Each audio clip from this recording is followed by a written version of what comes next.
The agenda this week heard from women on the pandemic's front lines, discussed the National Childcare announcement, and learned more about Ontario's Black Caucus. The agenda's week in review begins with a messy week at Queen's Park. You know what the problem is, Steve? They got told by the doctors that they need to limit mobility. And the best way to limit mobility is to get people not to go to work, so to close more workplaces. But they didn't want to do that. So they thought, well, if there's another way to limit mobility, it's maybe having police, harassing people when they're driving around and try to keep people off the roads. The problem with that, and I think John Horgan in British Columbia is going to find that it's a problem, is that it's infringing people's civil liberties, because in BC they're proposing even more draconian measures on that front. And I think they looked at a problem that they had and used a sledgehammer to try and fix it, and then it ended up smashing what they were trying to fix. I mean, at the end of the day, the doctors and scientists say limit mobility. The doctors and scientists didn't say have the police be hounding everyone and their uncle while they're driving around in Ontario. That is just not a good look. And yes, Sylvia Jones delivered the message, but I'm told that no one at cabinet said this is a bad idea. So, they are all wearing it. And the premier then had to, walk it back the next day, which is a stunning U-turn. Well, it's a stunning U-turn, Jessica, because I'm not sure we've had a premier who is a better friend of the police services across this province than this current premier. He has been loyal to them. They have been loyal to him. And yet, within a very short period of time after this announcement, service after service after service, first just a few, and then an onslaught, came out and said, we're not going to do this. What does that tell you about the state of the relationship between the cops and the premier right now? Obviously, that the premier and the government didn't consult with the police services, perhaps beyond the OPP, which is something they needed to do before implementing a change like that. But they're on the ropes. Everything's happening at once. It seems like that decision was made within the two-day cabinet meeting. If they had planned ahead, checked out if that would have flown with the police before implementing it, it would have been a different scenario. Yeah. Robert, what are you hearing about morale on the PC backbenches right now? On the backbenches? Well, on the backbenches is not great. I don't think it's so great in the front benches either. Cabinet is ornery. They're right now scrambling to put together a provincial paid sick leave program because they've been getting pasted on that. They have a little bit of political cover because they were saying, though, well, maybe if Chrystia Freeland enriches the program in the federal budget on Monday, we won't have to do anything. She didn't, because there already is the Canada Emergency Sick Pay benefit, and it wasn't enhanced. So now it's up to Labour Minister Monty McNaughton and Premier Doug Ford to come up with a solution, which they will do. I don't know if it'll be this week. It may be next week, but they've been getting hounded on that front. So that should help morale a little bit. But you talk to backbenchers. You had Christina Mitas from Scarborough writing a letter to her colleagues that was leaked to the media on the weekend saying this is ridiculous that we're closing playgrounds. She's a mother of young children like Jess is, and and everyone with kids. I was walking around playgrounds on Saturday just because I was curious, Steve, to see what the scene was like in downtown Toronto, and parents were with their kids on the playgrounds, and that's because at a certain point, parents realize they need to keep their kids occupied and active, or they're going to be driven crazy themselves. And I think that was one of these situations where, as you said, you have to have the consent of the governed, and when people are taking the law into their own hand, really, or ignoring the law, that's a big problem. So there is a very big danger that Premier Ford has lost the room, and that he needs to really work at getting the room back. Armin, we are certainly well aware of how this pandemic has affected women disproportionately, going back over the past 14 months or so. Do you think this is the kind of announcement that will enable women to get back into the labor force? It is the only policy amenable announcement that any government can make, because there's going to be large parts of this that are uncontrollable by any government. How many businesses shut down permanently because of the pandemic is unknowable right now, because the pandemic is not over. And we know that in last spring, particularly, we had the world's first ever she-cession, and it happened globally because the companies that shut down were marginal, non-essential businesses in personal services, in retail, in hospitality, in all the things that are just not essential to every day, but disproportionately higher low-paid workers who happen to disproportionately be women who are racialized, and recent immigrants and migrant workers. So those jobs may not be coming back, but the thing that will maximize the potential for things to get back to normal is to make sure we don't have built-in policy choke points in the system so that women can accept work when it is offered to them and don't have to quit work because there's no childcare and they can't keep going on indefinitely providing unpaid care at home and doing paid work. So this is the only policy amenable tool available to any level of government to assure we are maximizing our economic potential for recovery. Elena, let's do some of the math here. On average, how much does it cost to put a single child into childcare? It can depend really on where you are located in the province, but median fees in Ontario per day right now, median is for an infant space, $66, toddler, $54, preschool, $45, kindergarten school age, $42. So when we're looking at what was promised in this budget, $10 a day is a drastic and transformative reduction in the cost associated for families. So this will move Ontario forward and Canada forward in a big way in terms of economic justice and gender equity, really. And Kate, as you look at the landscape in Ontario right now, let's just focus on this province. Can you compare, please, the supply of childcare available with the demand of parents who want it? So pandemic is an important and interesting time. We've seen that the childcare sector has, in fact, been put into crisis in pandemic. We've seen childcare centers close over the last year. In Ontario alone, 138 centers have closed over the last year in pandemic. Childcare has never been more essential, but also has never been more fragile. So right now, there are actually centers in Ontario that no longer have waiting lists, and that's as a result of a number of variables. One of those variables is, as we're back in March 2020, if we think about it in terms of where we are in Ontario in this health crisis. You know, we have schools closed, we have parents being called or pushed out of the labor market again as a result of the sectors in which they work. So we're not in a period yet of recovery or moving to the other side. So right now we see that there are actually fewer enrollments in centers than there were pre-pandemic. And this is in part owing to the cost. Parents are making a calculation. If I have a school-age kid home, I'm not going to keep my other child in childcare and pay, in Toronto, for example, $1,800 a month. But it's also owing to the kind of calculation that parents are doing around vectors of transmission and level of exposure of members of their households. So there is, outside of pandemic, a huge demand. We now are going to come out on the other side of this with reduced supply and a more precarious sector. So this investment right now is essential to getting us to the other side, to just returning us to whole where we were before the pandemic. And where we were before the pandemic was not a lot of spots for the number of kids who needed them. How was business at the workaround before the pandemic kicked in? We opened in the fall of 2018 and we closed in March 2020. So we were open only about 18 months, and I had served 846 families, 220 plus unique children. It was a profitable flex daytime childcare and co-working business when I was planning on opening new locations in 2020, actually. What prospects do you think you have for getting the business open, and when?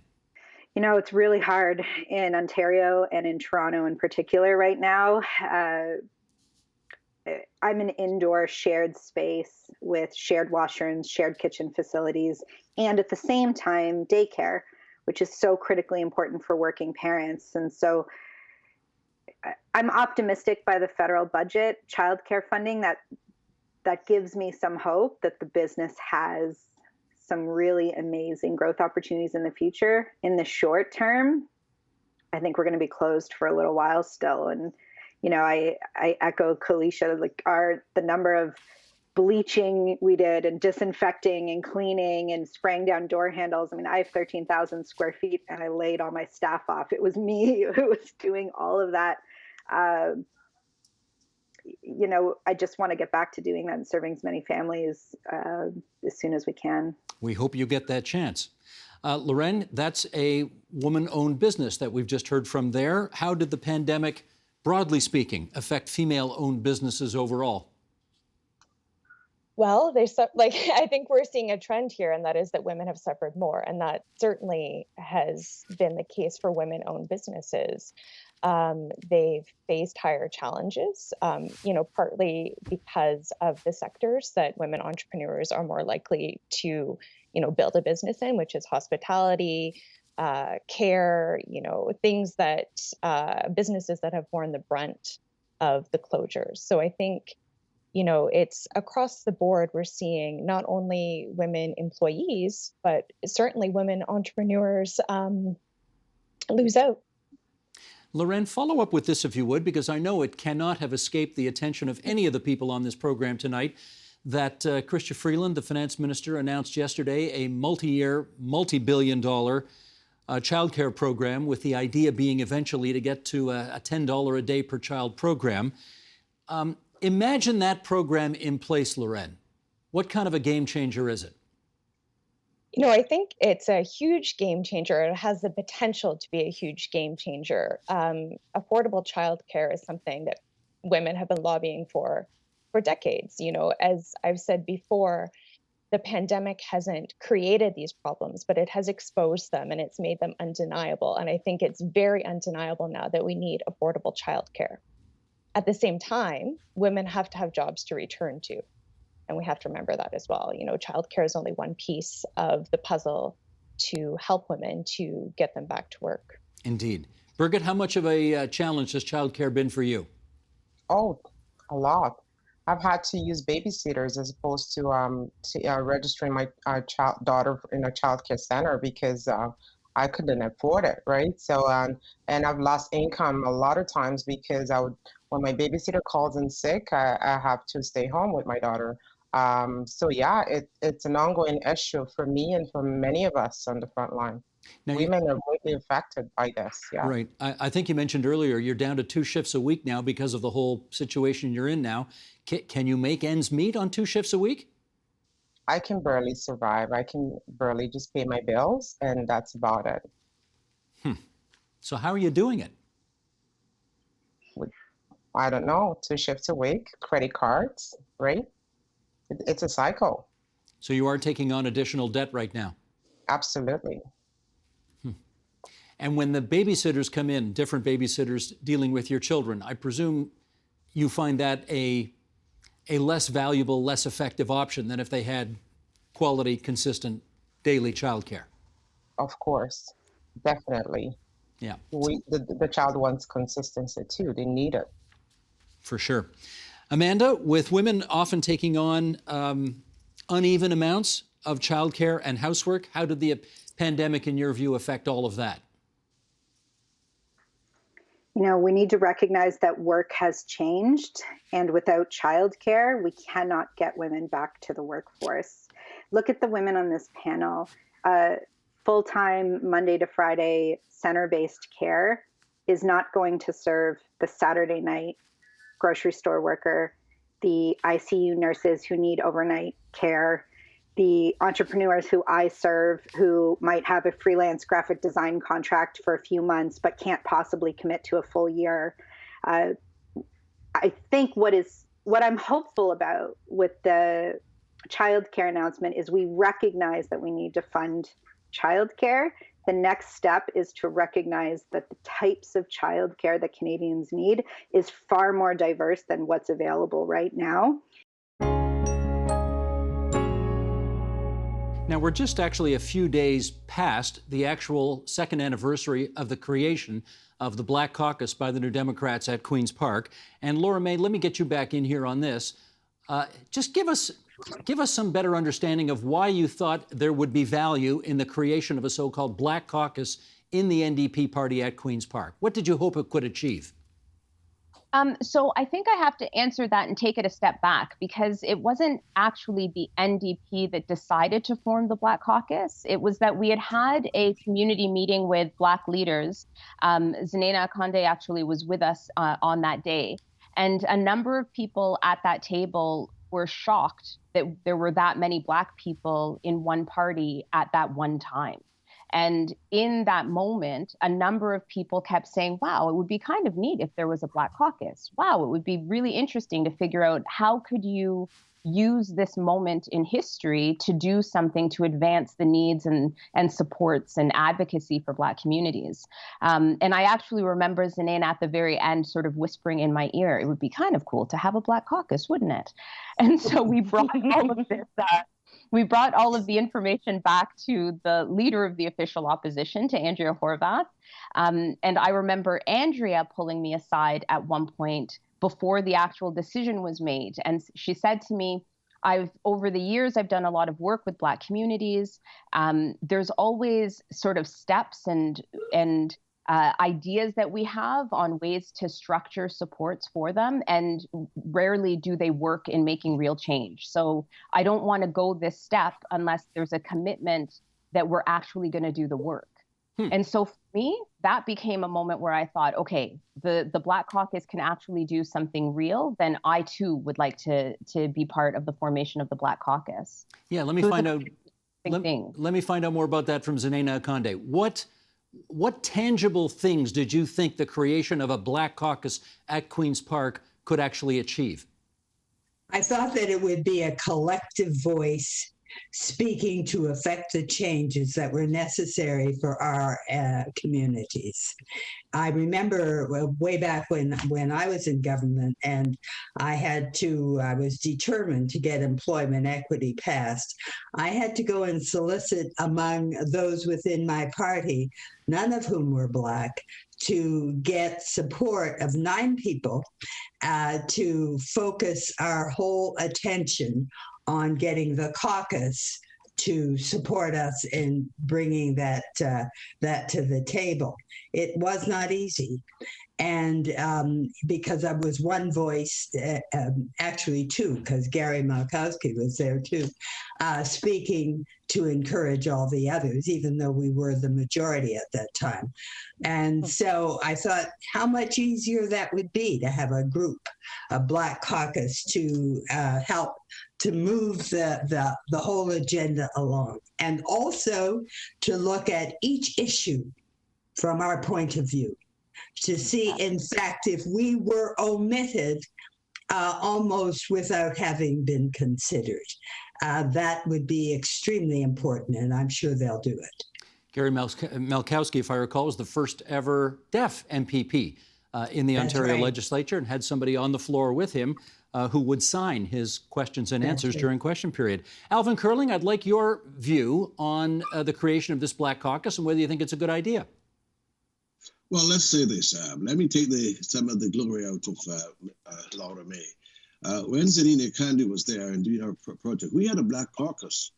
They named Alvin Curling and Zanina Akande, but we didn't meet. We met in mind, and it was kind of, as Zanina remember, putting our bills through, how strategic it was, and I wasn't even the critic, but I was asked to respond to some of the issues that of the day. And it was sort of rather skillful. And I want to say, let me commend Zanina Akande for this, because I want to be forceful in a certain political way, but it wasn't working politically. But it was more as a social conscious move we have to make.